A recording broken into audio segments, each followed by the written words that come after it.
This channel does not promote any violent, harmful, or illegal activities. All content provided by this channel is meant for an educational purpose only.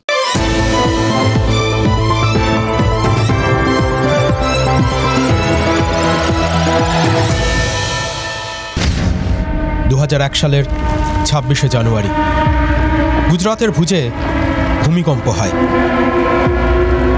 কচ্ছে মৃতের সংখ্যা 12,000-এর বেশি।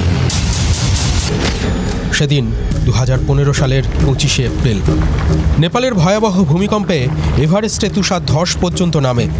মৃতের সংখ্যা 2,500 ছাড়িয়ে গিয়েছিল। 2023 সালের 6ই ফেব্রুয়ারি তুরস্কের ভয়ানক ভূমিকম্পে মৃতের সংখ্যা 60,000-এর কাছাকাছি পৌঁছে যায়। কখন কোন শহরের পায়ের তলার মাটি কাঁপবে কে বলতে পারে? নরেন্দ্র মোদী বলছেন 4 জুনের পর নাকি ভূমিকম্প আসছে এবং সেই ভূমিকম্প চলবে। কয়েকটা ভূমিকম্পের কথা বললাম, আরও আছে। 93 সালে লাতুর ভয়ঙ্কর ভূমিকম্প হয়েছিল, প্রায় 10,000 লোক মারা গেছিলেন। এই ভূমিকম্পটা না খুব গোলমেলে বস্তু, জানেন তো। মানে এই ধরুন রেমাল এলো, এটা আমরা জানতাম একটা নতুন ঘূর্ণিঝড় আসছে। এর আগেও ইয়াস বা আমপান এগুলো আসছে আমরা জানতে পেরেছিলাম।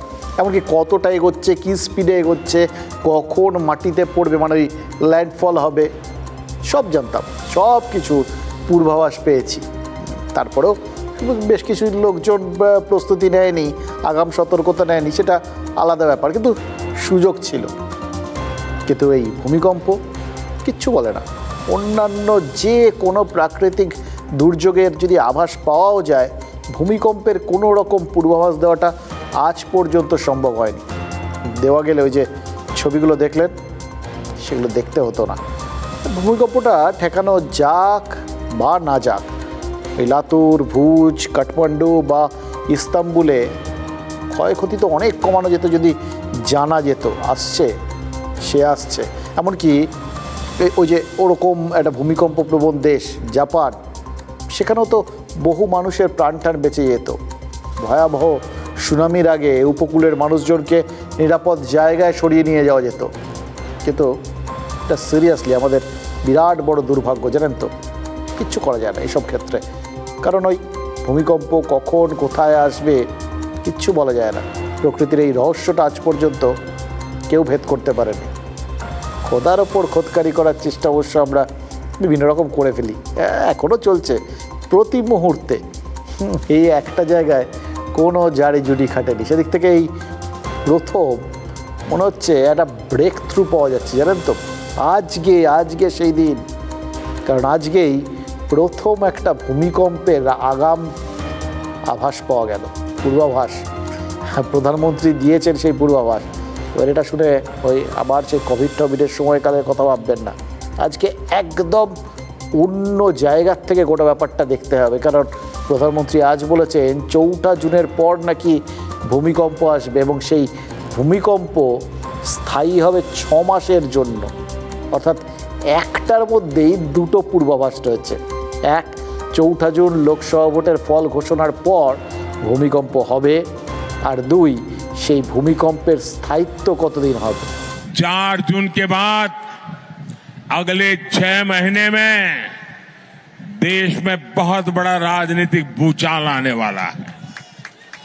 ये परिवारवादी पार्टियां अपने आप बिखर जाएगी। इनके कार्यकर्ता भी अब थक चुके हैं। প্রধানমন্ত্রীর এই বক্তব্যটা শোনার পর একটু বুঝতে পারলাম যে কোন ক্ষেত্রটায় ভূমিকম্পটা আসবে। মানে আসবে রাজনৈতিক ক্ষেত্রে, এটা তো বুঝলাম, কিন্তু এই ঘোষণার পর কোন জিনিসটার সব থেকে বেশি চাহিদা তৈরি হতে পারে বলুন তো? আরে বুঝতে পারছেন না, রিক্টার স্কেল, ওই যেটা দিয়ে ভূমিকম্পের তীব্রতা মাপে। আমি শিওর ওই রাজনৈতিক নেতারা এখন একটা রিক্টার স্কেল খুঁজে পাওয়ার জন্য আকুপাকু করবেন। কতটা তীব্রতার ভূমিকম্প হলো, কতটা তার স্থায়িত্ব, এগুলো জানা দরকার তো। নরেন্দ্র মোদী ওই রাজনৈতিক ভূমিকম্পের আগাম পূর্বাভাস দেওয়ার পরেও কিন্তু মনে হচ্ছে রিক্টার স্কেলটা সেটাও খুব জরুরি। কারণ ভূমিকম্পে কতটা ক্ষয়ক্ষতি হবে সেটাও তো জানতে হবে আগের থেকে। যদি মানে দেখো ভূমিকম্পে কি হয়, প্রাথমিক একটা কম্পন হয়, কম্পনটা হয় কোথায়? এপি সেন্টারে, একদম কোড়ে। এবার সেখান থেকে তার চারপাশে ছড়িয়ে পড়ে। এবার একটা কম্পনের পর তারপরে কিন্তু আফটার শক আসে, সেটাও আরও গুরুত্বপূর্ণ। এবং সত্যি কথা বলতে কি, আফটার শকই অনেক সময় ক্ষয়ক্ষতিটা বেশি হয়। আর আরেকটা জিনিস হয়, কতক্ষণ ধরে সেটা চলছে। দেখুন, এমনিতে ভূমিকম্পে কতটা ক্ষয়ক্ষতি হবে সেটা কিন্তু ওই স্থায়িত্বের ওপরেই নির্ভর করে, মানে কতক্ষণ ধরে চললো। ধরুন একটা জায়গায় রিক্টার স্কেল হয়তো খুব কম মাত্রার ভূমিকম্প রেকর্ড করলো, সেই হিসেবে হয়তো খুব জোরালো ভূমিকম্প না, কিন্তু তার স্থায়িত্বটা অনেক বেশি হলো, তাহলে ক্ষয়ক্ষতির পরিমাণটাও কিন্তু অনেক বেশি হয়ে যেতে পারে। অর্থাৎ কম মাত্রার ভূমিকম্প বা দুর্বল ভূমিকম্প যদি বেশিক্ষণ ধরে হয়, তাহলে কিন্তু অন্য একটা হঠাৎ বড় ঝটকার থেকে অনেক বেশি ক্ষয়ক্ষতি হতে পারে। সেখানে হ্যাঁ, এমনিতে ভূমিকম্প দেখুন কয়েক সেকেন্ড বা খুব বেশি হলে 1.5-2 মিনিট, এর বেশি তো স্থায়ী হতে আমরা দেখিনি। তাতেই আচ্ছা আচ্ছা শহর ধুলোয় লুটিয়ে পড়ে। সেখানে 6 মাস, ভাবতে পারছেন, 6 মাস ধরে রাজনৈতিক ভূমিকম্পের কথা বললেন প্রধানমন্ত্রী। ভূমিকম্প কবে হবে সেটা বলেছেন, 6 মাস ধরে কম্পন চলবে সেটাও বলেছেন, কিন্তু এক্স্যাক্ট তার এপি সেন্টারটা কোথায় হবে বলুন তো, আর কতটা জায়গা জুড়ে তার কম্পন অনুভূত হবে, না সেটা তো বলেননি। ফলে এই রকম যখন একটা জায়গায় রাজনৈতিক নেতারা ছেড়ে দেন না, আর জাস্ট গড়িয়ে দিলেন বলটা, সবাই না তখন ঝাঁপিয়ে পড়ে নিজের মতো করে সেই বলটাকে পাস করার জন্য, বা হয়তো নিজের মতো করে একটা কাল্পনিক গোল ঠিক করে দিয়ে সেই বলটায় শট করার জন্য। মোদ্দা কথা, সবার সামনে, বিশেষ করে রাজনৈতিক নেতাদের সামনে একটা সুযোগ তৈরি হয় নিজের মতো করে একটা গেম খেলার, মনে মনে খেলে নেওয়া, একটা আগাম আন্দাজ করার চেষ্টা করা, যে যার মতো নিজের মতো করে। তাই এক্ষেত্রেও দিক নির্দেশ করছেন, কিন্তু সে আসছে। মোদি পড়বে তারই ইঙ্গিত দিচ্ছে। এই 6 মাসের মধ্যে আগামী কেন্দ্র সরকার এমন কতগুলো সিদ্ধান্ত নেবে, যেই সিদ্ধান্ত আগামী দিনে এই সমস্ত রাজনৈতিক দল, যারা পারিবারিক রাজনৈতিক দল, তাদের ভবিষ্যৎ শেষ হয়ে যাবে। এবং এটা আমার মনে হয় মমতা বন্দ্যোপাধ্যায়ের মতো রাজনৈতিক ব্যক্তিত্বের জন্য অশনি সংকেত।